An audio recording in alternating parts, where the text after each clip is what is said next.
Hello, this is UB. আর মুক্তিস্বরের একটা ছোট্ট গল্প তোমাদের জন্য। এক গ্রামে এক কৃষক ছিল। সে তার গরু চড়াতো জঙ্গলে গিয়ে। একদিন কৃষক তার গরুটিকে জঙ্গলে ছেড়ে দিয়ে আসে, আর গরুটি ধীরে ধীরে খাবার খেতে খেতে জঙ্গলের ভিতর দিকে প্রবেশ করে। সেই অবস্থায় গরুটি দেখতে পায় যে একটা বাঘ তার দিকে ছুটে আসছে। এই অবস্থায় গরুটিও ছুট লাগায় ঠিক জঙ্গলের ভিতরে এমন একটা জায়গায় দল দল। সেইখানে গিয়ে দুজনেই পড়ে।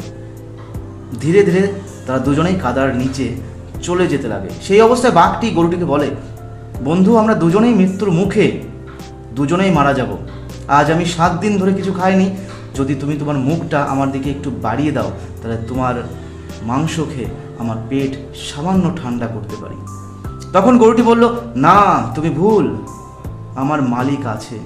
আমার মালিক ঠিক এখানে আসবে, আমাকে উদ্ধার করবে এবং এই পরিস্থিতি দেখে উপযুক্ত তোমাকে শাস্তি দিবে। ঠিক তার কিছুক্ষণের মধ্যেই পাড়ার সমস্ত লোক সেই দল দলের কাছে এসে পৌঁছায়। মালিক গরুটিকে উদ্ধার করে এবং বাঘটিকে উপযুক্ত শাস্তি দেয়। তার তো মালিক ছিল, তোমার কি মালিক আছে? রাধে রাধে।